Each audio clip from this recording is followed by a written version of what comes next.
Morning class, good morning everyone. चलो बच्चों, आज का लेक्चर स्टार्ट करते हैं हम लोग, ठीक है। सो कल हम लोग बहुत इंपॉर्टेंट एक्सपेरिमेंट पढ़ रहे थे इंटरफेरेंस में, that is Young's double slit experiment. Okay, short में हम लोग YDSC लिखते हैं। ओके, इसमें एक्चुअली यही एक एक्सपेरिमेंट था जो सबसे पहले तो कौन थे, हाइगन्स भाई साहब ने बोला था कि लाइट जो है वो वेव है। उसके बाद उसके थियरी को किसी ने एक्सेप्ट नहीं किया। फिर उसके लगभग 100 इयर्स के बाद ये जो यंग्स थे, यंग्स नाम के साइंटिस्ट, उन्होंने ये एक्सपेरिमेंट करके दिखाया। बोला कि देखो तुमको दिख रहा है यहाँ पे मैक्सिमा मिनिमा, ठीक है। तब जाके एक स्ट्रॉन्ग एविडेंस मिला था कि लाइट जो है वो वेव है, ठीक है। सो कल अपन ने देख लिया कि कुछ इस टाइप का सेटअप होता है। ओके, दो स्लिट होते हैं S1 एंड S2 और उनके बीच में गैप होता है स्मॉल d और एक स्क्रीन होता है जो कैपिटल D डिस्टेंस पर है, ठीक है बच्चों। सो सबसे पहले अगर हम बात करें, ये अगर इक्वी डिस्टेंट है, ठीक है, तो इस पॉइंट पे दैट मींस यहां पर क्या बनता है, आपको भी पता है कि डेल्टा x होता है 0, तो हम लोग बोलते हैं सेंट्रल मैक्सिमा, ठीक है। ओके, अच्छा, उसके बाद इससे जस्ट ऊपर जाएंगे तो यहां कहीं पे, ठीक है, आपको क्या मिलेगा, फर्स्ट मैक्सिमा, ठीक है। मैक्सिमा का क्या फॉर्मूला था बताओ, for maxima delta x is equals to क्या लिखते थे, n लैम्डा, तो dy by d is equals to n lambda, ठीक है। So y is equals to n lambda d by d, ठीक है ना बच्चों। अब इसमें n स्टार्ट होता था 0 1 2 3, तो हमेशा ध्यान रखना बच्चों एक बात, अगर मैं बोलूं n is equals to 0 put करेंगे, ठीक है। In case of maxima if put, मतलब कि यहां पे हम ऐसे लिख सकते हैं कि at n is equals to 0 you will get central maxima, ठीक है। n is equals to 1 पे first maxima, n is equals to अगर मैं लिख दूं 10 तो अपन को क्या मिल जाएगा, 10th maxima, ठीक है, समझ गए। n is equals to n, तो ये हो जाएगा nth मैक्सिमा। क्लियर है बच्चों, समझ गए, क्योंकि 0 पे सेंट्रल मैक्सिमा होता है, अच्छा है ना। प्लस माइनस भी होता है, मतलब इधर भी फर्स्ट मैक्सिमा होगा और एक आपके नीचे भी होगा first maxima. So can you tell me the height of the first maxima from the central maxima, center of line से इसका height कितना होगा, ये this distance क्या हो जाएगा, first maxima n is equals to 1 put करो तो lambda d by d।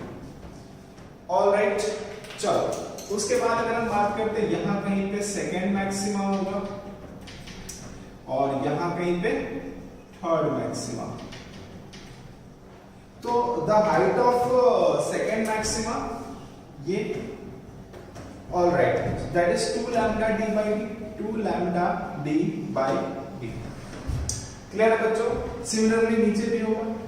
अब बात करते हैं मिनिमा के बारे में। सो मिनिमा का कंडीशन क्या लिखा था अपन ने, for minima delta x is equals to 2n plus 1 into lambda by 2, यही था कंसेप्ट, ठीक है ना। सो dy by d is equals to 2n plus 1 into lambda by 2, तो y is equals to आ जाएगा 2n plus 1 into lambda d by 2। so this is the concept, this is the height of minimas from the central line। okay, so यहाँ पर ना एक बात ध्यान देना बच्चों, यहाँ पे सेंट्रल मिनिमा नाम की कोई चीज नहीं होती। जैसे सेंट्रल मैक्सिमा होता है ना, सेंट्रल मिनिमा होता है नहीं, मिनिमा हमेशा फर्स्ट से स्टार्ट होगा, first minima second minima. So at n is equals to 0, if you put n is equals to 0 the lambda d by 2d you will get first minima।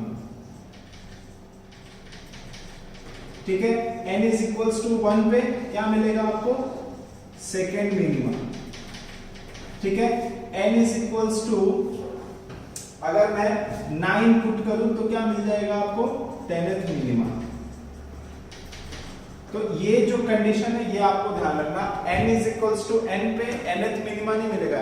If you put n is equals to n then you will get n plus 1th minima, एक ज्यादा मिलता है। ठीक है, इस बात को ध्यान रखना। तो सबसे पहले हम बात करते हैं, यहां कहीं होगा आपका first minima. Okay, and the height of first minima like this is, कितना हो जाएगा बच्चों, फर्स्ट मिनिमा चाहिए मतलब एक कम पुट करना, n is equals to 0 put करना, तो क्या हो जाएगा lambda d by 2d। Now n is equals to 1 put करेंगे तो आपको क्या मिल जाएगा, सेकेंड मिनिमा। ये सिमिलरली नीचे साइड भी होगा, ठीक है, और इसका जो हाइट है वो हम यहां से फाइंड कर लेते हैं। और ये क्या हो जाएगा बच्चों, n is equals to 1 put करो तो 3 lambda d by 2d, 3 lambda d by 2d। Okay, समझ गए बच्चों। अब देखो ये बात सब ध्यान रखना, एक्चुअली जो स्क्रीन है ना, अगर मैं इस स्क्रीन की बात करूं तो स्क्रीन आपका कुछ इस टाइप का होता है। ठीक है, ये आपका सेंट्रल लाइन है, so this is the central line. Okay, तो जब कभी भी इंटरफेरेंस होता है, ठीक है, कोई भी एक हम पॉइंट अगर ले लें, ठीक है, जब कभी भी इंटरफेरेंस होता है तो जो स्क्रीन है ना वहां पे आपको bright dark, bright dark, bright dark, जहां पे मैक्सिमम होगा वहां पे क्या होगा, ब्राइट दिखाई देगा, बहुत ज्यादा लाइट होगा, इंटेंसिटी इंक्रीज कर जाती है, और जहां पे मिनिमम फॉर्म होता है वहां पे इंटेंसिटी 0 हो जाता है, खत्म हो जाता है। ठीक है, मिनिमम हो जाती है। तो एक डाउट आप यहां पर है कि सर आपने बोला कि जब इंटरफेरेंस होता है ना तो किसी भी पॉइंट पे जो इंटेंसिटी होती है वो दोनों के इंडिविजुअल से चेंज होती है, मतलब ज्यादा भी हो सकता है, कम हो सकता है, कम भी हो सकता है। तो कम का तो समझ में आता है, लेकिन ज्यादा कैसे हो जाएगा, एनर्जी तो क्रिएट नहीं कर सकते।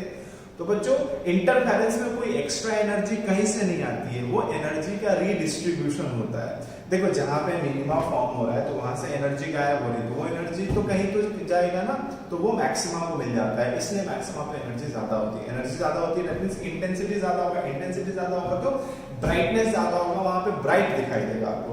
ठीक है, तो ना कुछ इस टाइप का देखो, ये सेंट्रल लाइन है ना, तो यहां पर ये सेंट्रल मैक्सिमा कुछ इस टाइप का बनता है,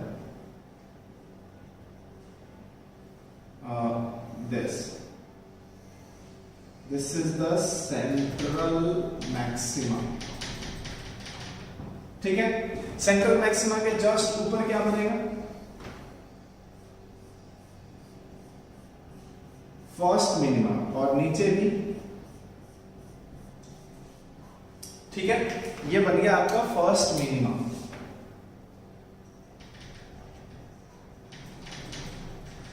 ठीक है,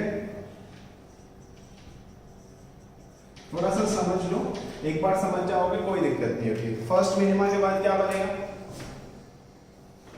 फर्स्ट मैक्सिमा। ठीक है, सिमिलरली नीचे भी क्या बन जाएगा, first maxima. After that again, ठीक है, मैं थोड़ा इधर बना रहा हूं, है ना। फर्स्ट मैक्सिमा के जस्ट बाद क्या बनता है, देखो सेंट्रल मैक्सिमा, उसके पास में फर्स्ट मिनिमा, फिर फर्स्ट मैक्सिमा, फिर सेकंड मिनिमा। ओके, तो सेकंड मिनिमा यहां पे बना देते हैं। ठीक है, सिमिलरली यहां पर भी क्या दिख जाएगा आपको, सेकंड मिनिमा। ठीक है, फिर उसके बाद ऊपर में ये आपका थर्ड मैक्सिमा।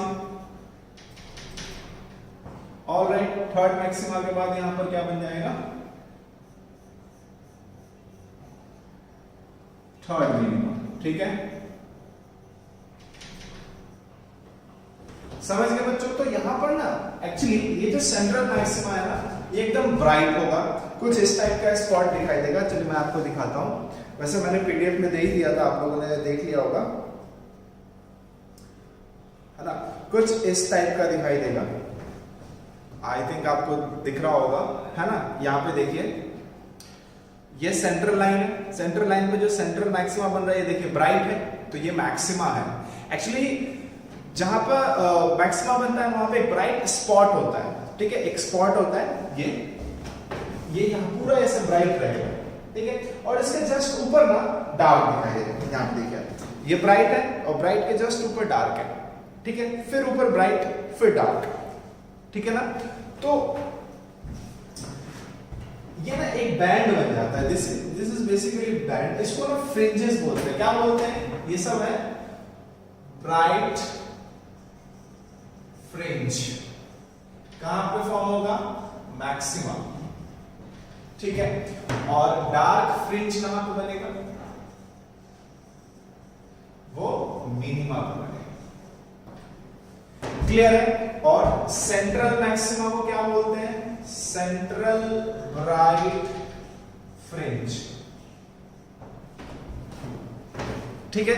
फर्स्ट मैक्सिमा को हम ऐसे भी बोल सकते हैं, first bright fringe. Second maxima, second bright fringe. First minima, first dark fringe. Second minima, second dark fringe, है ना। वर्ड है फ्रिंज, आपको वेव ऑप्टिक्स चैप्टर है, इसमें नाम नेमिंग काफी अजीब रहता है, तो याद रखना पड़ता है, ठीक है ना। समझ गए बच्चों ये बात? अच्छा, ये जो स्पॉट बना है ये बेसिकली फ्रिंज जो बना है उसका ना एक थिकनेस होता है, ऐसा नहीं कि कोई पतली सी लाइन होती है। कभी भी जो लाइट का डिस्ट्रीब्यूशन होता है ना वो पर्टिकुलर एरिया में होता है, ये एक्चुअली थोड़ा सा वाइड होता है, ठीक है। तो ये कितना, ऐसा नहीं कि सिग्निफिकेंट वाइड होता है, काफी कम होता है। वो कितना होता है इस चीज को अभी हम समझते हैं, ठीक है। तो ये सब नोट कर लो, इतनी सारी चीजें, ठीक है, नोट कर लो। जैसे हम बात करते हैं यहां पर, आखिर जो भी मैक्सिमा बना, फ्रिंज बन गया, उसकी विड्थ कितनी होगी? तो कैसे फाइंड करेंगे विड्थ? उसके लिए हम डिफाइन कर देते हैं फ्रिंज विड्थ, इसको बीटा से डिनोट करेंगे। सर सिंपल सी बात है, एक मैक्सिमा जहां खत्म हो रहा है, ठीक है, मतलब कि दो मैक्सिमा के बीच के जो डिस्टेंस होगा वही होगा उसकी विड्थ, ठीक है। यही तो होगा ना इसकी विड्थ, ये दिस इज द विड्थ, ये इसकी विड्थ होगी मिनिमा की, ये होगी विड्थ मैक्सिमा की। समझ रहे इस बात को? तो हम लोग क्या डिफाइन करेंगे? Fringe width is the distance between two successive maxima or minima is known as fringe width, ठीक है। अच्छा, यहां पे देखो, दो मैक्सिमा के बीच के डिस्टेंस को सर ने फ्रिंज विड्थ बोला है, okay. So first maxima and second maxima minus कर देते हैं तो आपको फ्रिंज विड्थ मिल जाएगी, ठीक है। So fringe width is equals to yn minus yn minus 1, ठीक है, या ऐसे भी समझ लो y2 minus y1 second maxima minus first maxima, ठीक है। तो सेकेंड मैक्सिमा कहां है? सेकेंड मैक्सिमा की हाइट कितनी है? 2 lambda d by d, that is 2 lambda d by d minus first maxima is lambda d by d. Solve करोगे, this is lambda d by d, ठीक है। आप चाहे कोई भी दो मैक्सिमा ले लो, उसके बीच में डिफरेंस फाइंड कर लो। देखो अगर हम third maxima minus second maxima करते हैं तो भी विड्थ सेम आएगा। कैसे? This is 3 lambda d by d minus 2 lambda d by d। देखो सॉल्व करो, आ जाएगा answer lambda d by d, ठीक है। तो कोई भी दो कंसेक्यूटिव मैक्सिमा के बीच के गैप को निकाल लो तो आपको फ्रिंज विड्थ दिख जाएगा, ठीक है। उसको थोड़ा सा हम अच्छी तरह से लिख देते हैं yn माइनस, समझाने के लिए तो मैं 2 और 1 ले लिया, yn क्या हो जाएगा? n lambda d by d minus ये होगा n-1 lambda d by d। Solve करोगे तो आपको ये मिल जाएगा। क्लियर है? अच्छा ठीक है सर, समझ में आ गया, लेकिन आपने मिनिमा क्यों लिखा है? आपने मिनिमा क्यों लिखा? तो बेटा दो मिनिमा के बीच में भी डिस्टेंस निकालोगे ना तो सेम आएगा। जैसे देखो like second minima minus first minima, ठीक है? सेकेंड मिनिमा कहां पे फॉर्म हो रहा है? ये ओके, और फर्स्ट मिनिमा ये, तो इसमें से इसको माइनस कर देंगे तो इसकी विड्थ मिल जाएगी ना, ठीक है? तो सेकेंड मिनिमा है आपका 3 lambda d by 2d, 3 lambda d by 2d minus first minima form हो रहा है लैम्डा d by 2d पे। सॉल्व करो, देखो आंसर आ गया लैम्डा d by 2। समझे? तो कुछ भी नहीं है यार, सीधा फॉर्मूला याद रखना लैम्डा d by। ठीक है बच्चों, समझ में आया कि फ्रिंज विड्थ क्या होता है? तो अगर हम इसको देख के अगर डिफाइन करेंगे तो फ्रिंज विड्थ पता है क्या होगा? दो मैक्सिमा के बीच के गैप को फ्रिंज विड्थ बोलते हैं। So here your central maxima, this is your first maxima, उसके ना सेंटर से सेंटर के बीच का जो गैप होगा उसी को फ्रिंज विड्थ बोलेंगे। ठीक है? उसी तरह अगर मैं यहाँ पे शो करूं तो फर्स्ट मिनिमा का जो सेंटर है और सेकंड मिनिमा का जो सेंटर है उसके बीच के गैप को क्या बोलेंगे हम लोग? फ्रिंज विड्थ बोलेंगे। ठीक है बच्चों? सेकंड मिनिमा और थर्ड मिनिमा का जो सेंटर है उसके बीच के गैप को क्या बोलेंगे?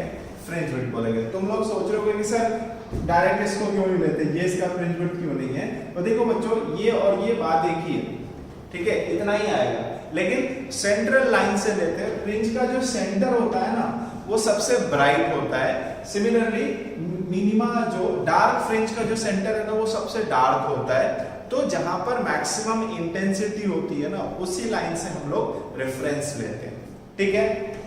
तो ऐसे भी सोच सकते हो कि एक्चुअली विड्थ तो इतना ही है, ठीक है, लेकिन हमेशा उसके सेंटर से सेंटर को मिलाते हैं। ध्यान रखना ये बात, ठीक है? अच्छा, कुछ बात इसमें ध्यान रखने वाली है कि चाहे कोई भी मैक्सिमा ले लो या कोई भी मिनिमा ले लो, यानी फ्रिंज विड्थ जो है ना वो हमेशा क्या रहेगा? सेम रहेगा। ठीक है?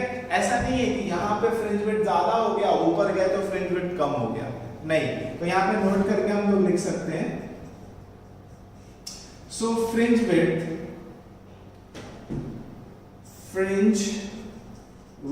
लिखो साथ में, इज इंडिपेंडेंट ऑफ n। ठीक है? ये n पे डिपेंड नहीं करता है। फॉर्मूला में कहीं पे तुमको n दिखाई दे रहा है? नहीं ना? समझ गए? चाहे कोई भी, मैं बोलूं 100th मैक्सिमा और 101th मैक्सिमा के बीच का गैप कितना होगा तो तुम आंख बंद करके बोल दोगे सर लैम्डा d by 2। समझ गए इस बात को? चलो और आगे हम लोग इसमें थोड़ा सा नोट और लिखते हैं। कौन कौन सी बात पे डिपेंड करता है?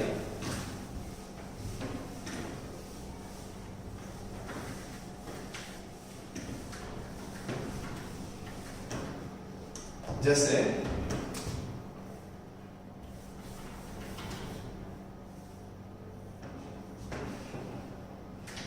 S1, S2, this is D, this is capital, okay? So मान लेते हैं कि ये आपका एक सेंट्रल ब्राइट फ्रिंज है, तो इसकी विड्थ कितनी हो गई? फ्रिंज विड्थ, ठीक है, that is lambda d by d। तो नोट में पॉइंट नंबर 2 लिखेंगे, fringe width is directly proportional to d if d increases implies ये भी इंक्रीज करेगा। दैट मीन्स स्लिट और स्क्रीन के बीच में जो गैप होता है, ओके, उसके डायरेक्टली प्रोपोर्शनल है। You can see here, okay.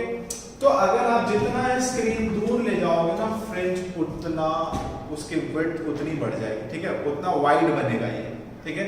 और स्क्रीन जितना पास करोगे फ्रिंज उतना नैरो होता जाएगा, ये बात ध्यान रखना है।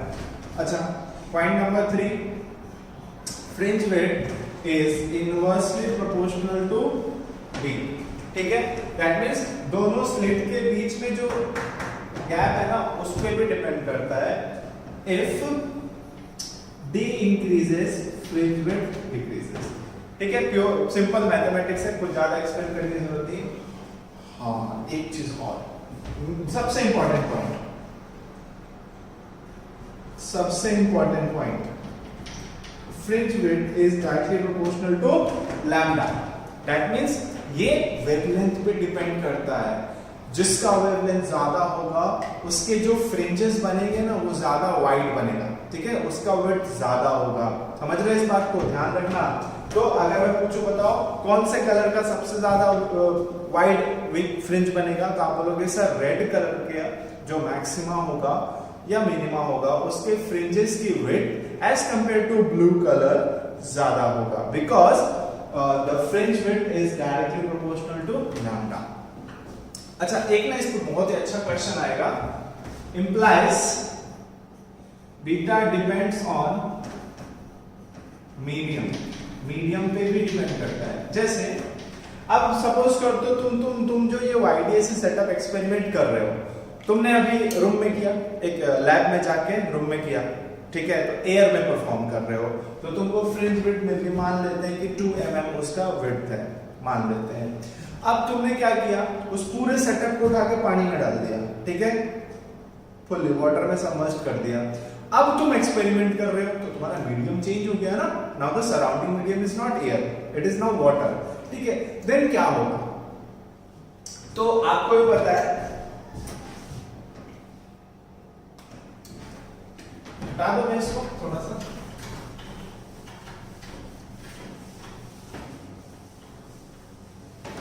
अच्छा देखो,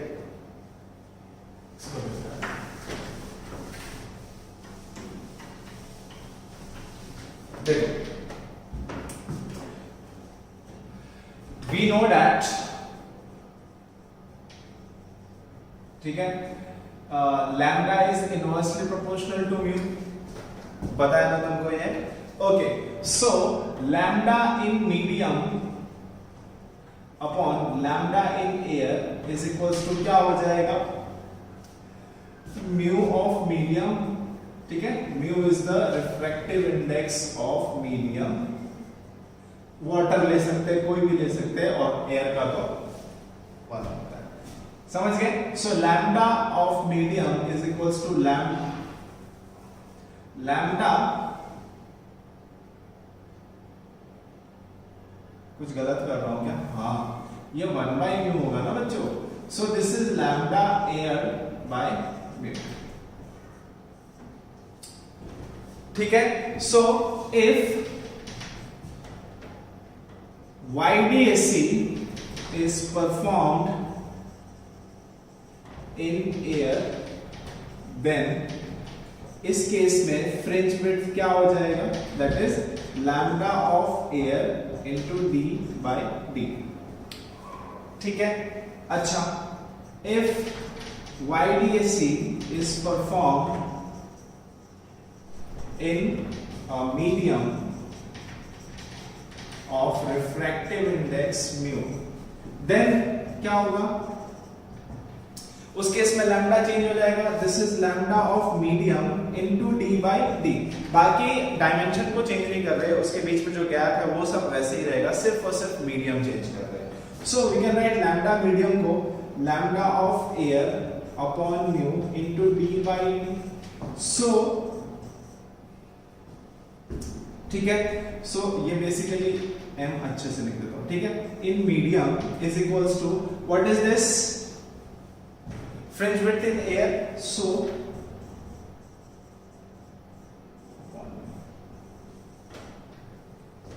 दैट मींस YDAC को वाटर में परफॉर्म करेंगे तो फ्रिंज विड्थ इंक्रीज करेगा डिक्रीज करेगा, इसलिए डिक्रीज करेगा ना, because fringe width is inversely proportional to the refractive index of the surrounding medium।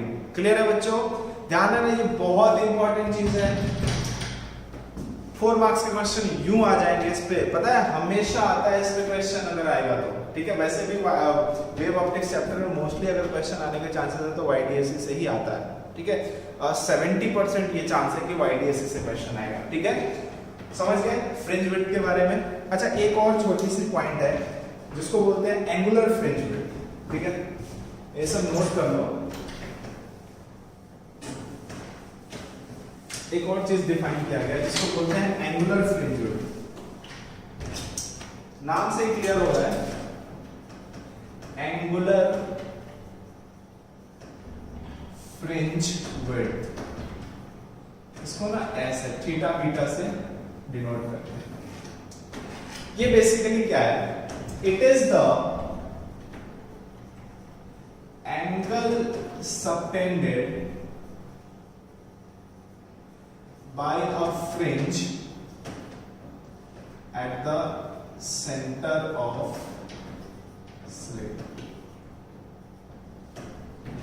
क्या मतलब इसका, मतलब कोई भी फ्रिंज है, ठीक है, मान लो हम सेंट्रल फ्रिंज की बात कर रहे हैं, इसकी विड्थ कितनी है, ठीक है, तो ये कितना एंगल बना रहा है इस पॉइंट पर, इसी को बोलते हैं, इसी एंगल को क्या बोलेंगे, एंगुलर फ्रिंज विड्थ। समझे इस बात को, ठीक है। अब ये कैसे फाइंड करेंगे, चलो इसका वैल्यू फाइंड करो तो। सो एंगुलर फ्रिंज विड्थ बराबर क्या हो जाएगा, क्या होगा बोलो, क्या मैं इसको डायरेक्ट बीटा बाई डी लिख सकता हूं, this upon this is equal to, क्योंकि ये बहुत छोटा होता है, अरे देखो कुछ ये इस टाइप का है, ठीक है, ये एंगल है थीटा बीटा, ये रेडियस आर और इसकी लेंथ एल ले लो, ठीक है, तो लेंथ ऑफ आर बराबर आर इंटू थीटा लिखते हो ना, ओके, सो थीटा बराबर क्या हो जाएगा, L by R, length of R is equals to this into this, तो थीटा बराबर एल बाई आर नहीं लिख सकते, लिख सकते ना। अगर आप बोलो नहीं सर हम ऐसे नहीं मानते, तो ऐसे भी आप सॉल्व कर सकते हो, ठीक है, लाइक दिस, ये पूरा एंगल अगर थीटा बीटा है तो ये क्या हो जाएगा, theta beta by 2, okay, and this is beta by 2 और ये कैपिटल डी, तो बात एक ही आएगा, ठीक है, आप ऐसे भी सॉल्व करोगे तो सेम ही बात, ठीक है बच्चों। So angular fringe width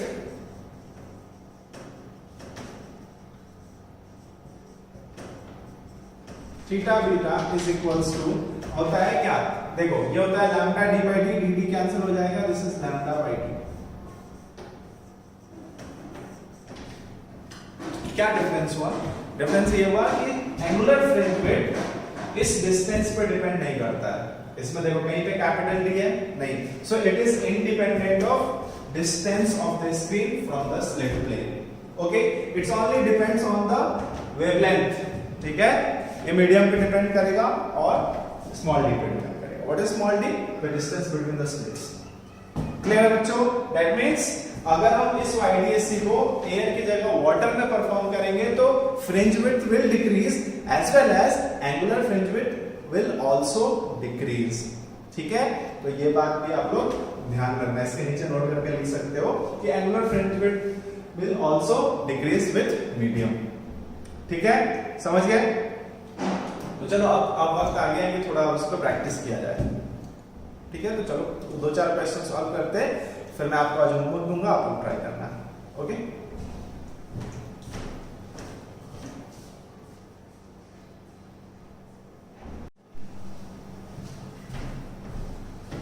alright बच्चों, तो चलिए हम लोग क्वेश्चन स्टार्ट करते हैं, ठीक है।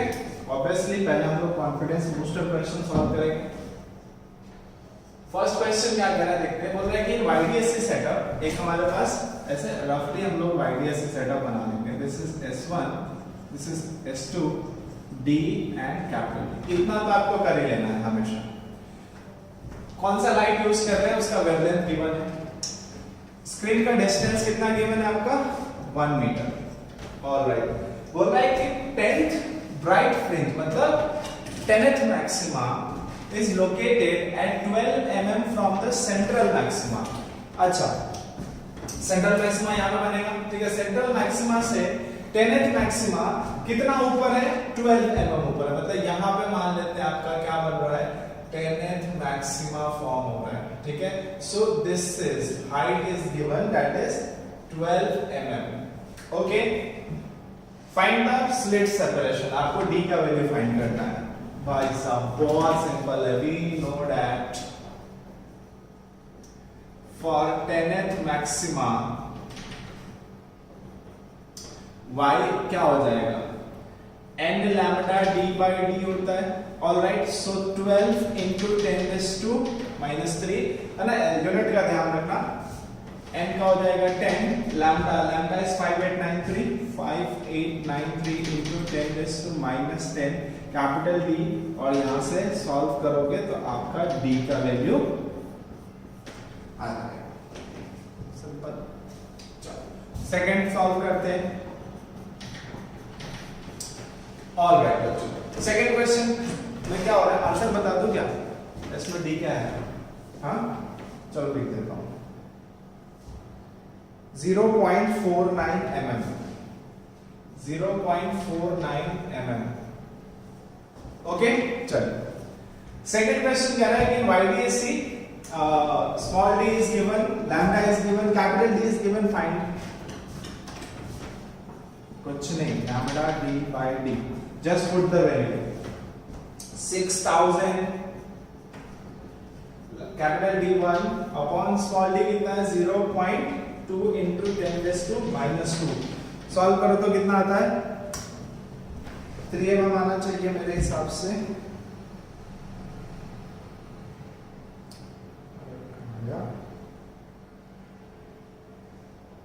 हाँ 0.3 mm। ओके, अब देखो बोल रहा है कि what will be the fringe width if the system is immersed in water. ये किस में है, एयर में आपने परफॉर्म किया, ठीक है, वाटर। अब आपको ज्यादा टेंशन नहीं लेना, सीधा क्या करना है, इसका जो फ्रिंज विड्थ होगा ना उसको म्यू ऑफ वाटर से डिवाइड कर दो, दैट्स इट, ठीक है। तो 0.3 अपॉन 4/3, सो 0.9/4 mm। सॉल्व कर लेना, आंसर आ गया। कितना सिंपल है। ओके चलिए थर्ड क्वेश्चन सॉल्व करते हैं।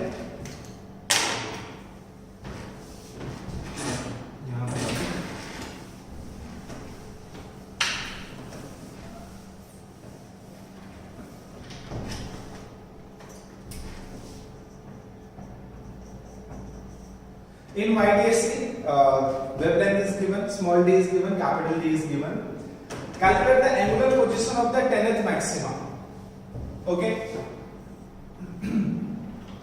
S1, S2, यहां कहीं पे 10th maxima बन रहा है, इसका एंगुलर पोजीशन फाइंड करना है। इसका क्या मतलब भाई साहब, ये यहां से कितना एंगल बनाना है, ठीक है, यही फाइंड करना है। हमेशा ना इन दोनों के बीच का जो सेंट्रल लाइन है ना, वहीं से हम लोग रेफरेंस लेते हैं, ठीक है। अब ऐसे भी ये इतना 1 mm इतना कम है कि इन दोनों के बीच का सेंटर तो पास में ही है, ठीक है।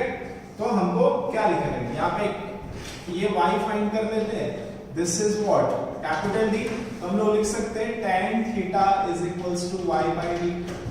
Okay, so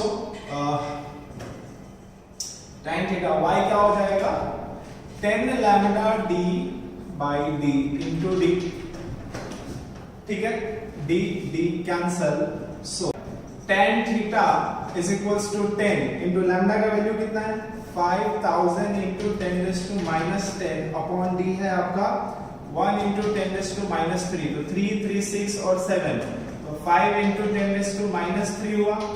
so if theta is very small,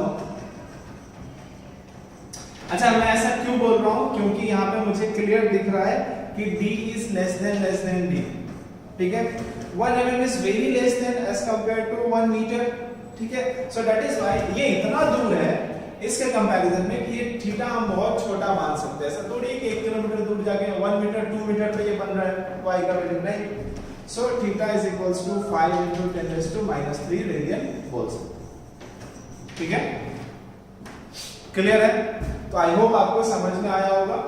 okay बच्चों, तो ये बहुत इजी क्वेश्चंस मैंने आप लोग कराए हैं। 2-3 क्वेश्चन मैं आज होमवर्क में दे रहा हूँ, आप लोग उसको सॉल्व करके सबमिट करो, फिर हम लोग कल और इस पर प्रैक्टिस करेंगे और आगे बढ़ेंगे, ठीक है बच्चों। तो आज का लेक्चर यहीं फिनिश करते हैं, मिलते हैं आपसे नेक्स्ट लेक्चर में, ठीक है। आप लोग पढ़ते रहिए। Bye class, bye everyone.